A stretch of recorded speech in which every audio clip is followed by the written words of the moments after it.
You know how I always say that like special shows up really early? Paul Skenes is special. And he was special last year, right, when he was the National League Rookie of the Year. And he was third in the Cy Young. But, man, this dude, he's filthy. On a bad team, right, where you're the best thing they got going for them, they have a chance to win anytime you take the bump. And you expect him to be dominant, and then he looks even more dominant than you expect. And so he basically controlled the race, and finally they got to take a game from him. He gave up 3 hits, and it wasn't allowed 3 hits. I think Jake Mangum got him in the first inning, I believe. But you mean MVP candidate Jake yeah, Mangum? Yeah, Jake Mangum MVP. Yeah, that guy. People are trying to come up with like Magnum PI, Magnum MVP. I don't know how that's going to go. Jake's on a tear, but there was never a time where you really thought that this guy was ever in trouble because they just couldn't do anything against him. But then, it's like he's special, and he's going to be special if he doesn't have any arm trouble. And on top of that, you were telling me that he's like a good guy apparently, and he's got Livy Dunn, from LSU, who's maybe the highest paid NIL, gymnast in college sports history, and she's gorgeous. And it's like, should one guy have that much ability and that much going for him? Is it really fair? Well, let's see. He's the first pitcher ever to have 175 or more strikeouts and a sub-2 ERA in his first 25 starts in baseball. Yeah, that's crazy. He's 12-3 in his first 25 starts with a 1.93 ERA and 180-some strikeouts. 22 years old. 22. Mm-hmm. I mean, God blessed him with a lightning bolt in his arm, man. He did. And there's high expectations for him. Every time he takes him out, he goes out there and gives you that quality start. Just doesn't give you anything. He just overwhelmed the Rays. And the Rays, for all they had a pretty good homestand to start the season, 4-2, whatever. They didn't exactly play, the Yankees or anything. But you'll take the wins. You'll take a winning your first 2 series of the season, especially at a new ballpark and all that. You know what they didn't really do? They didn't score many runs in their homestand. Well, I don't know. The first 2 games against Pittsburgh, they outscored them 13-1. Oh, yeah, you're right. I mean, they got shut. They only had 2 runs on Wednesday, but that's against Paul Skenes. That was against Skenes, yeah. So, I mean, you go, okay, so they scored 15 runs in those 3 games. That's fair. That's doable. Yeah, that works. Yeah. Colorado, they didn't score as much. No. The ball's not flying out of that stadium like you thought it would. I think the wind has definitely played some fly balls. You saw some foul balls where the players were kind of iffy on catching it, and yeah, the ball's not flying out. They're definitely not hitting a lot of home runs. It's knocking some balls down, I think. I think it's holding some balls up. Yeah. Yes. I think there's going to be a lot of, trying to we all thought the stadium was going to be one thing. Might be something else. The way it actually plays and how it plays now may not be how it plays in a month, and then in 2 months from now, and then 3 months from now. Yeah, I think a big part of it is, and I've lived in Florida my whole life, obviously. You in the springtime, especially, any time between the beginning of March through, say, almost May. May, it starts to calm down. It's maybe our driest month, one of our driest months. But you get a ton of wind this time of year. Mm-hmm. Spring has always been, because the trees are, I've got pollen everywhere because it's just flying off the branches right now. Everything's blooming. But yeah, in Florida, you really get a lot of breezes and a lot of wind this time of year. So it's not only that, but this is a minor league ballpark that seats 10,000 plus. Yeah, so it's not cutting any wind down. You don't have 2 and 3 decks built up behind down the first base and third base lines. That's and more in some in the outfield. It's a pretty wide open field. Yeah, the wind's rushing right through it. Yeah, so how it plays and how it's, if anybody, the Yankees probably have a better feel for what this is going to be when they come to town, because their minor leaguers have played there for years. And, they can kind of, and they have spring training there, and, Yeah. Well, but throughout the season, the Tarpons are playing there normally in May and in June and July, and they could tell you what it's like. You how the ball is going to travel, and that they're going to know more than anybody else. But absolutely, it's not. We talked about with the lights. The lights are a lot lower at that park. Yeah, you could lose balls in them for sure. You saw some outfielders and some balls in the air where players said they lost it. Yeah, and it's a different light angle. It's less lights too. Like minor league lights are aimed more at the center of the diamond, in the infield, and the corners and the outfield wall are darker than in a major league park. Like, Sure. it's different, and there's going to be some getting used to. But how the park plays, and what we thought was going to happen home run wise, and it may still, but at this point in the year, I think the wind is a huge factor that maybe you didn't bank on or think of or realize how much it was going to impact. Right. Well, now they go on their first road trip, so maybe when they get back to Steinbrenner, they'll feel more like home. Like there was a lot of they're going to novelty. have all new clay. They're tearing out the clay and putting in major league clay. Oh, so really? The infield will be completely different when they get back next week. So there's such a thing as major league clay? Well, whatever. I'm not whatever saying compound they had, they weren't happy with, or whatever it is. They're redoing it so it's more equivalent to what every other major league park has. No kidding. Yeah. Huh. So they're doing that this weekend. They want to bring some of that dirt over to my house, maybe? Well, I don't know.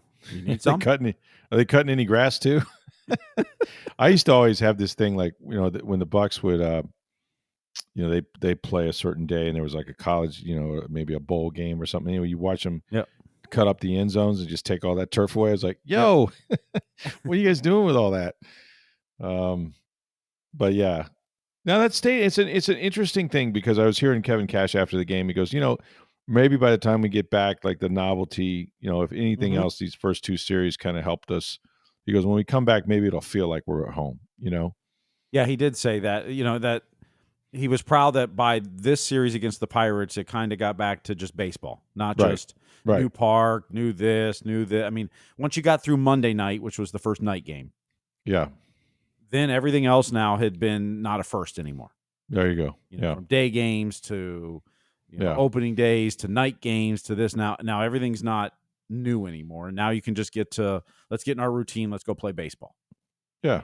And that's kind of the way the beginning of the season is anyway for almost every team. I mean, this one's a little different in Sacramento as well. But generally you're playing a lot more day games early, and you play the first game, and a lot of times you have the next day off, and then you go, like everything's messed up early in the season. Then you kind of get in that routine after a week or two.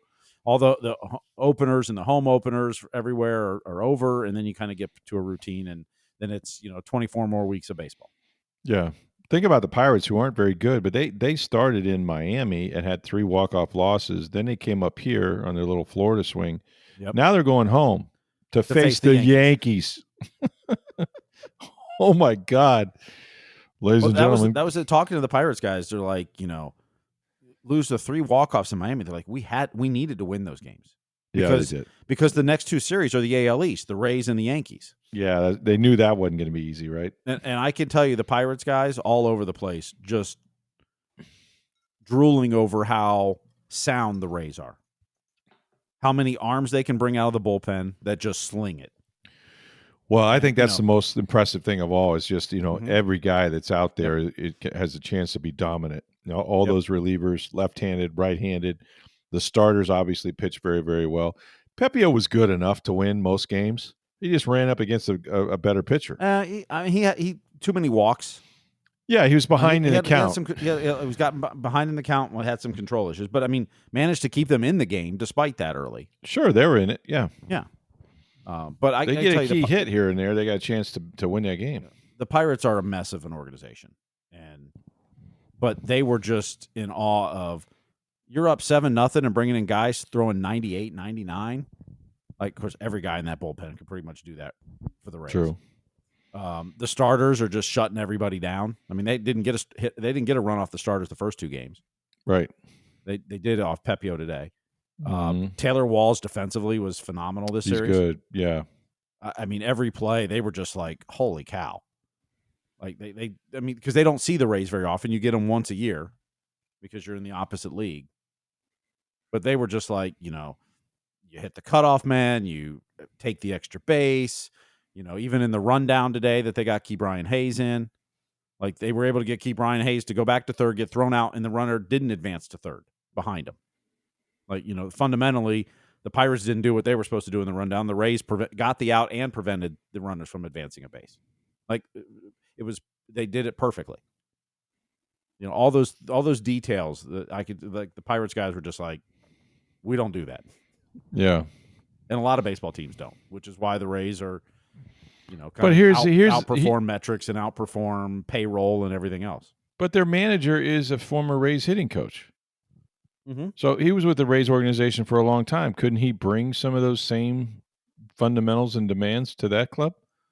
You would think so, but it takes a whole organization to do that, not just one guy. So, Talking about Derek Shelton, yeah. yeah. Derek Shelton's their manager, but some of it's there's talent, but it's a whole organizational thing. I mean, the Rays don't start teaching that stuff in the majors. No, you got to start in the minor leagues. It's a whole organization built around you want to talk about analytics, you want to talk about how the Rays are built, but it's built from, it's not just the major leagues. It's from when you enter the organization as a 16-year-old international signing or coming out of the draft at 18. Like, they do everything the same way. They're teaching you the Rays way, so to speak. The Rays way. How we do it, how you're going to pitch, how you're going to field, how you're going to it's one of the hardest parts in particularly baseball, more than any other, because there's the minor leagues and it takes years to get to the majors, etc. When you have organizational turnover nonstop, and I don't mean like, okay, the Rays are succeeding and so one of their assistant GMs goes somewhere else, but I'm saying like, all right, this didn't work, change the GM, change the manager, start over. Like, that continuity of the organization, because it doesn't just start when you get to the majors at age 24, 25, or Jake Mangum's case, 29. It starts when you're 18. And you're learning it and it's starting in spring training, and you're in the rookie league, the complex league, do this, like, this is how we want you to field the ball. This is how you play this. Everything, it's taught the same way throughout. And they're evaluating the same way. They're giving you the same advice, the same things to work on that they would give a major leaguer that had the same throwing motion, hitting style, whatever it is. Like, everything it's an organizational thing. It's built, everything you do is built around the same premise. And teams that are constantly changing out GMs and managers, it's hard to get that continuity. And I see it with the Rays, and it's so evident because every guy that comes up here just looks like they're ready and fit in. And, they already know everything outside of, I'm no longer in AA or AAA. I'm in the bigs, right? Everything's the same. I saw it years ago. I worked with the Atlanta Braves, and I was at the back end of their 14 straight division championships. And you go to spring training, and you go over to the rookie fields, and the guys that are trying out, or the 18-year-olds and 19-year-olds, you know what everything was said? Every drill they did. Bobby doesn't allow that. Bobby doesn't allow that. Bobby does it this way. It's all about Bobby Cox, the manager. Like, from 18 years old, they're teaching you, no, you don't do it this way. You do it this way. No, you don't dress this way on the bus. You dress this way. Everything. And that's, the good organizations there's that symmetry or whatever, throughout all the levels. And you see it with the Rays. They constantly promote their minor league managers up. Single A goes to AA to AAA. Like, and the players are doing the same thing. Yeah. And there's a symmetry to everything. That may not be the right word, but it's continuity. Yeah. It's continuity. Continuity wins in all sports, in professional sports. In the NFL, it's the continuity between usually the coach and the quarterback and the GM. Yep. But bad teams, what do? They change coach, change quarterback, right? Those are the two biggest pieces, and you'll see, quarterback fails, we get a new coach. Okay, coach then fails, now we get a new quarterback and a new coach. Like, and that's really the bottom 12 to 14 teams a year, are kind of in that spiral. The Bucs were in it for years and years and years. And the same is probably true with baseball. Now, you got to have a good organization, because that guy at the top, he's got to have good scouts, and they all got to know what they're looking for, and they got to know the type of player they're trying to draft, and not just the character, but who's going to fit our ballpark, or, in football, what are the right fits on offense or defense. So, you have, but it helps if you're not changing. Look at Jason Light. I mean, his first 5 years. I mean, we talked on this podcast. They could have made a change for sure. Maybe they should have. Well, he went 6 years without making the postseason. Right. And very few GMs would ever survive that. But what has he figured out now? and he's talked about. They have that picture on the wall, most likely Yeah. of Levante David. But It's what is a Levante Buck? David silhouette. Yeah. Yeah, what is a Buck? This is the qualities we're looking for, both on the field and off the field, and the type of person, and there's a continuity to it, and they've been a lot more successful with draft picks, free agents, and everything else because they know what they want, they know what they're looking for, they know what it's not. There's that continuity to it. Right. And Jason's been lucky that a lot of his staff's been there the whole time too. Now, a few of them, John Spytek just left, and you lose John, you still got Greenberg, but that's and the continuity of that front office, of that scouting staff, of those assistant GMs, a hell of Mike Greenberg doing the cap. That's what's won. That's what's helped these guys. Think about all the players that they've been able to retain that became free agents just in the last few years. From Mike Evans to Chris Godwin and Baker Mayfield and Tristan Wirfs and yada yada.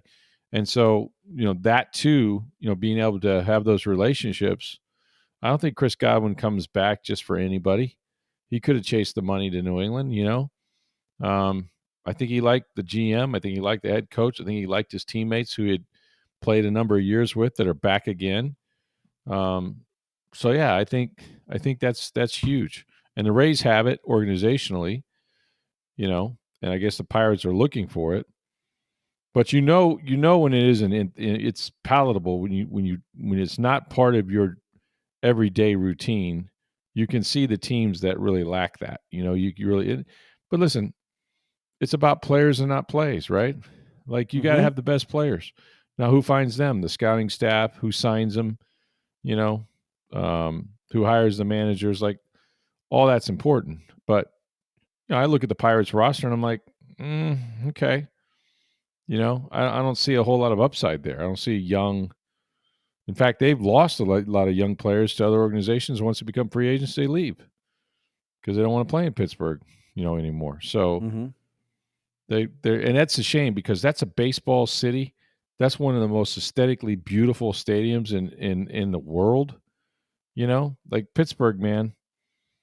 They had it rolling for so long. They should be a force, and they're just not. They're just not very good. And yet they got the best pitcher, maybe one of the best pitchers in the National League for sure.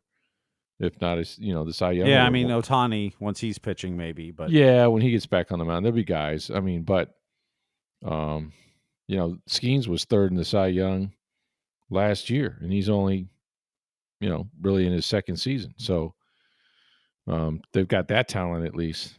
But it's not the Rockies, and the Pirates, and not. No one's expecting those guys to do anything this year, and they probably won't disappoint. Now the Rays take their first road trip. See how they do. Then when they come back, the novelty of playing at, Steinbrenner will be over, and they'll be able to kind of fall into a routine, and it won't be such a big deal every time out there. But I think they've handled, I think they've rode the success of it, the excitement of it. They rode pretty good. They, managed to win 2 series, and that's a good start for any team in the majors. So, but I'm with you. I saw lights out pitching. The hitting is still sort of spotty at times, but they did bang out a few hits in a couple of those games. And then, Brandon Lau with a couple of home runs, so they showed some power. But mostly I came away with it saying these guys can pitch. Like that starting staff is no joke. And McClanahan's not even out there, Imagine if you ran him out there every 5 days.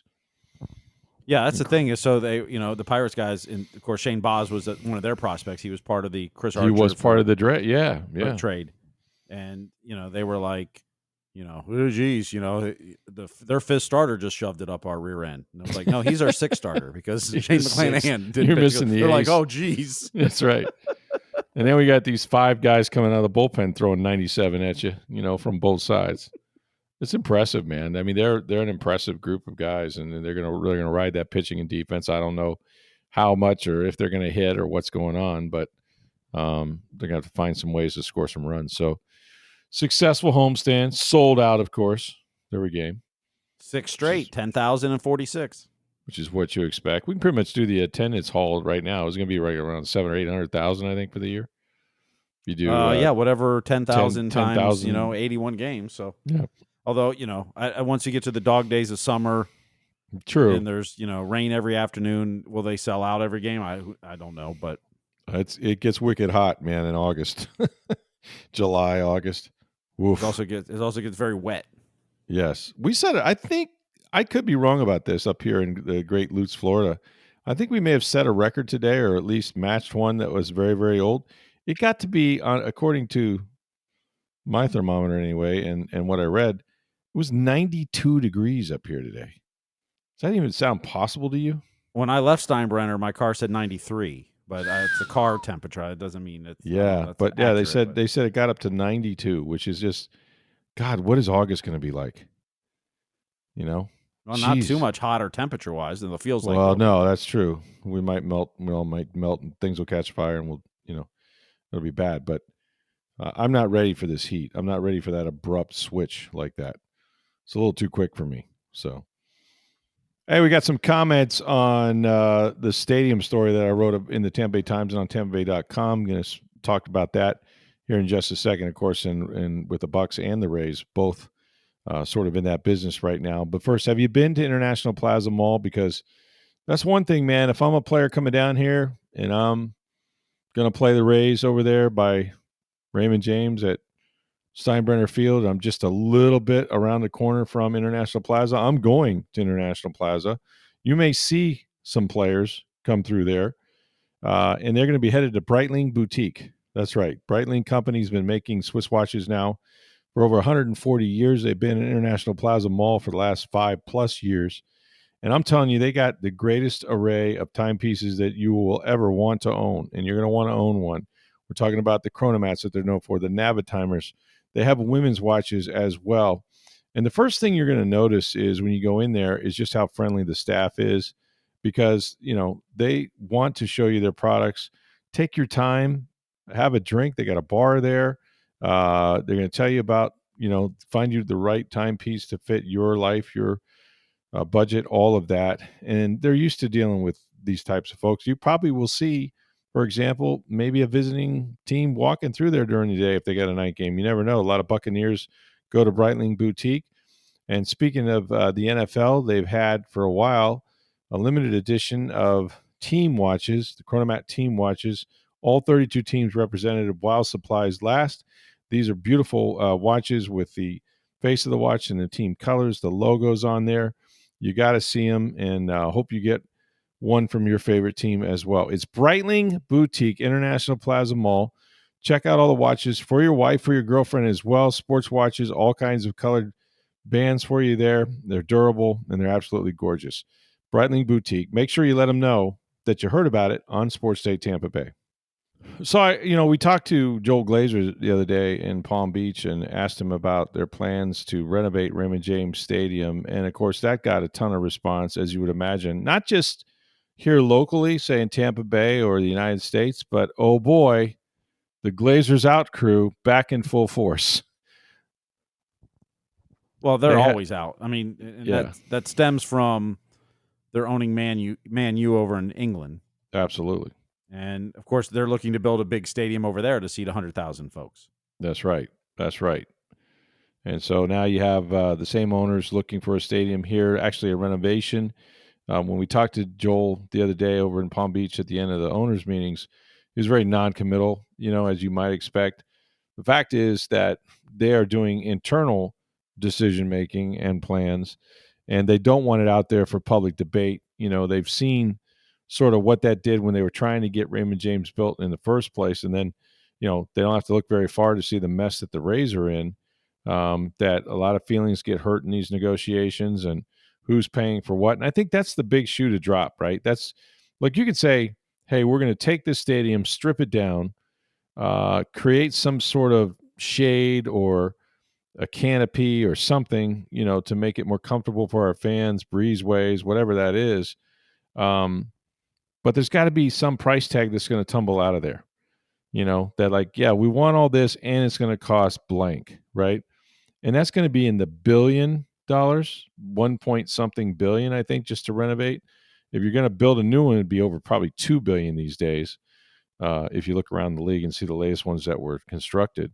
So that's going to be the sticker shock I think everybody's kind of waiting for to see and just kind of figure out, okay, what is this going to, what is this going to cost us, and who's paying for it, and how much are the Rays owners in for, and who's going to operate the stadium. So there's a lot of questions and very few answers, but I think the silence is interesting because, um, they're watching the Rays situation closely. I wouldn't think they'd want to give up even a little bit of parcel of land south of Raymond James, which is one of the great, potential development areas, whether it's a stadium or shops and things like that. And I think that would that would not go well, I don't think, for the Bucs in terms of, what they want to do with that property. But how much of this community investment tax are they going to be able to take, and how much public funding is going to be into this new renovation versus private? Those are the numbers we don't know. And when they come out, they don't want a lot of debate right now about it because you know how these things go. You think you have a deal and you don't have a deal, and I don't think it'll be as contentious as it was with Sternberg and the Rays, who I still don't think really wanted to be in St. Petersburg, or maybe even in Tampa Bay. I'm not sure, but he's kind of stuck there now. And Hillsborough and them are going to take care of the Rays, or the the Bucs. And then you got, not too long from now, Steve, the Lightning have to do probably some major upgrades, or maybe even presumably. a new building. Their building's older than Raymond James Stadium, so there's probably that's some hard upgrades that are needed there too. So yeah, Bennett came in and he spent a lot of money making it more modern, but that was some time ago.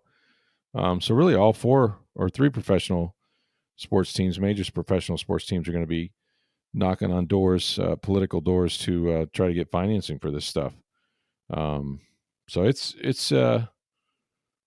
interesting, and I thought Joel's comments were sort of interesting as well. He kind of pushed back on the fact there's been no communication, but unless you see an architect's drawing and you see exactly what they're thinking and have some wild estimate of what this is going to cost, we really don't know what they're talking about. But I think it's going to be sooner than later, and they did get this community investment tax passed, so they do have financial funding that way. So it'll be exciting. I think at minimum, and people wrote me this today on my timeline, you have to cover the fans.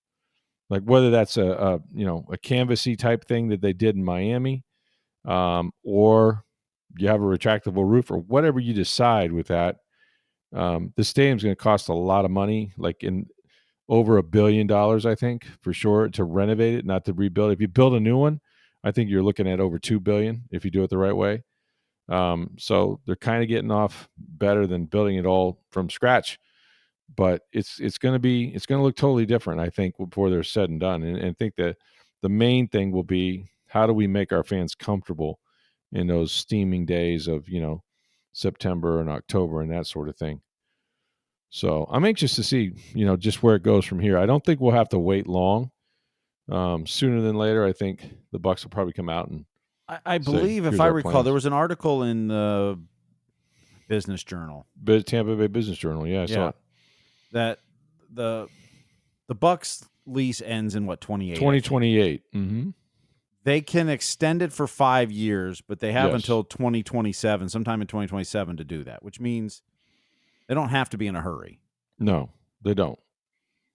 But they also know that the Sports Commission has secured the 2029 College Football National Championship, I think it is. And they want that, yeah. And part of that bid was they have to upgrade the stadium, some parts of the stadium, in order to get the championship. Yep. And I know the Sports Authority would like to do that in conjunction with what the Bucs are looking to do. Right. But if you haven't had those discussions yet, and there's semantics of, what is communication? Yeah, exactly. Like, we've talked to them. Yeah, well, where is the drawings? Where is the price tag? That's what we're looking for. If there's no specifics or prices, then, your definition of "we've talked" can vary from party to party.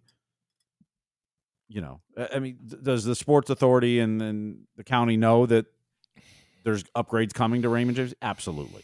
Yes. Have there been some conversations between the Bucs and them? Absolutely. Yep. Has anything specific or even remotely specific been discussed? That we Nope. don't know, and that's what And I'm the sure. reason for it, and I'm convinced of this, is that the experience was so bad last time and so contentious.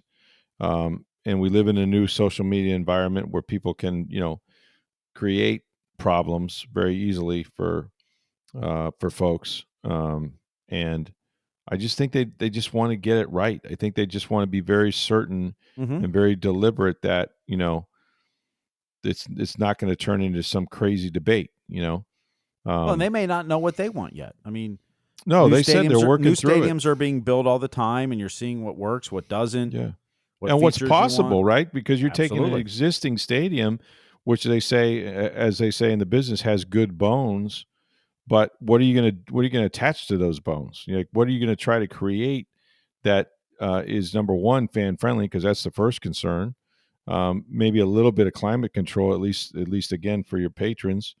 And what other amenities are you going to try to incorporate in there? It's a blank canvas in some ways, and it's going to cost, well over $1 billion anyway. And that's a lot to ask for taxpayers to foot some of that, when you're talking about billionaires that own the Glazers. But it's coming, and in as much as how it may affect the Rays, whether it will or it won't, who will go first, that's all remains to be seen. But it's going to happen, and in the meantime, we're just kind of in between that lull between free agency and the draft. They redid some contracts as we expected they would.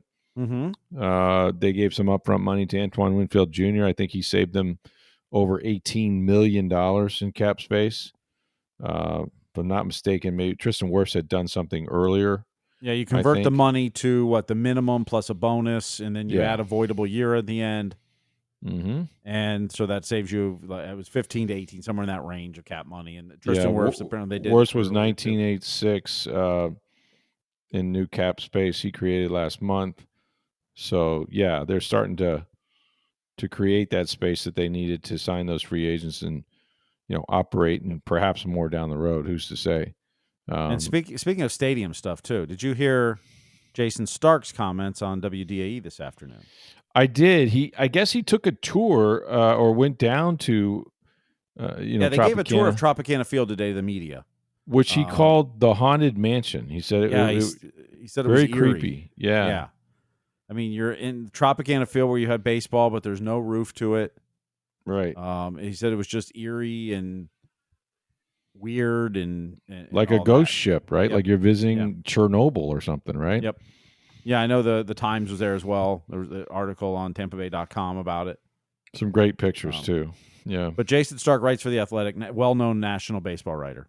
He's outstanding. I met him at the National Sports Writers, or was it Sports Writers, NWSA or National, whatever that is, a year ago up there in Carolina. He got an award. I just happened to be there getting one. Yeah, there was a lot of baseball. Let me pick that up. Yeah, sorry about that. There was a lot of baseball names there, including Joe Buck, who was hilarious. Hold on, another one. Yeah, and baseball writers. Wasn't Verducci? Who's the other guy on ESPN that we see all the time with the dark hair? Tim Kirchin or no, or that Carl he has Ravitch? no hair. No, not Carl. You're close though. Gosh darn it, he was also around locally not too long ago.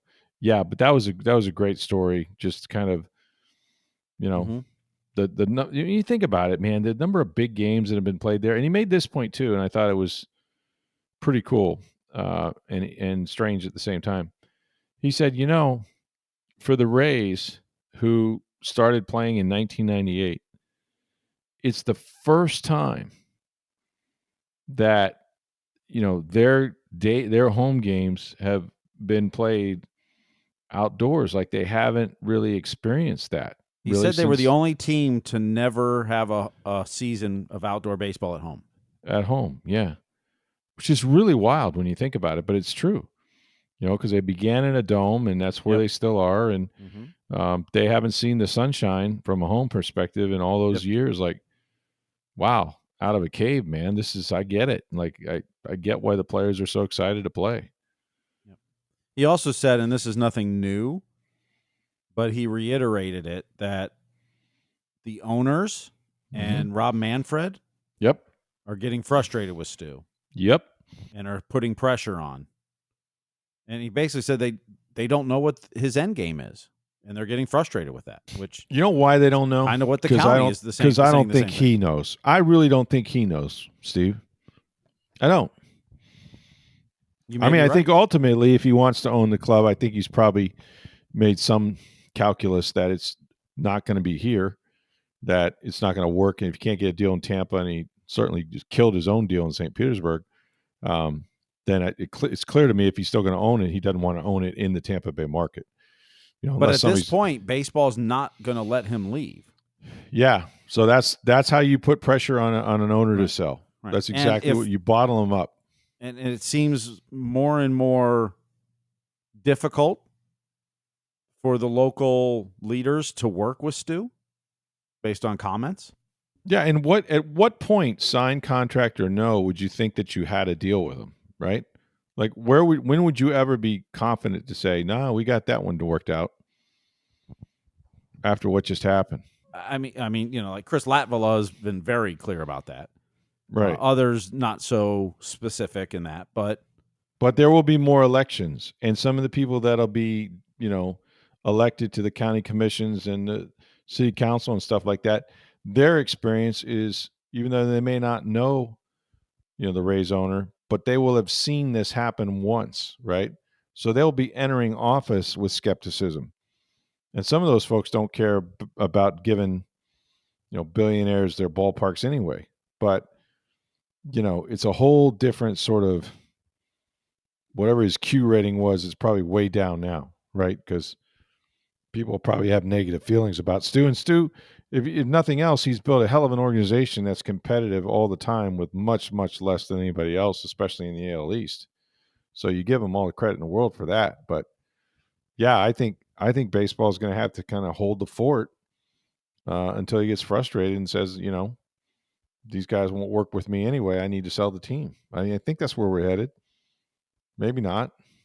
Maybe he gets back in the trop and a couple years go by and he's like, I really like it down here. Let's do something. I just don't know when you would trust, sign, handshake, you name it. When is a deal a deal? Shovels in the ground, I guess. But and at this point, yes, I would agree there. I mean, time does change things, and potentially new leaders over time can change that too. That's true. You never say never in these scenarios. Just like you never say it's a done deal until, as we've seen, we all thought it was all here to stay. The Rays are here to stay, man. We thought it was a done deal. We thought, hey, this didn't get as messy as a lot of these do. Right. This is great, and then it didn't happen. Right. No, it's it pulled the rug. It was really embarrassing. It was painful. It wasn't good. It wasn't good at all. All right, big game for the Lightning. They can clinch tonight. Is that right? Yeah, 8 games to go. A win in any fashion tonight, and the Lightning clinch a playoff berth. Sweet. Or if they were to lose in overtime or shootout, and Columbus and Montreal both drop points, they would clinch a playoff berth as well. So there's several different scenarios, but a win tonight in any fashion, the Lightning clinch a playoff berth, which would be their 11th in the last 12 seasons. It's incredible. Now, it's so routine for them, but just in general, what's the protocol for making the postseason in the NHL? Do we have champagne? Is it not something you celebrate? No, it's. I mean, will they? Are they going to couple beers on the way home? Ruin the? Yeah, will they have a beer or two in the locker room? Maybe go out. I don't know. I mean, if they do it tonight, it's on the road. They'll catch a charter right afterwards and head to Buffalo. Yeah. So they'll probably get in late, but maybe they have a few pops on the plane. I don't know. Few cocktails. Yeah. Yeah. I don't think it's not quite the baseball celebrations. Yeah. No, I understand that. But 11 out of 12 years, goodness gracious, are we spoiled? Yeah. And then the one year they didn't make it, they finished 1 point shy. Still, we've said this before, like this is the golden era, right? The Bucs have made the playoffs 5 out of 6 years they won 4 division titles. Mm-hmm. The Rays, missed last year, but then you go back after that, there's a big run, and they had Well, if you remember, the Rays missed the playoffs last year. They did last year, yeah. The last time that a Tampa Bay sports team, and I'm going to include the Rowdies in this, Okay. didn't make the playoffs before that was the Bucs in 2019. Whoo. Wow. Like, for Tampa Bay sports, there's never been a better time. This is the golden Never. era. It really is. It's the golden era. I say it all the time, and people think we're living in it, and they're not even aware. Just kind of walking around in comas. Yeah, we win championships all the time. Couple Super Bowls. We got, Stanley Cups. I mean, what do you need? Maybe the Rays get in the World Series one day. I mean, they've been to a couple. They haven't won it yet. They haven't won it yet, yeah.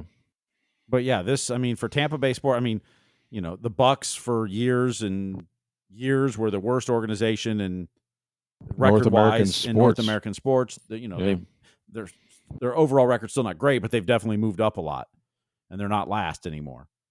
And the Devil Rays never did anything, and the Lightning had lots of lean years in there, and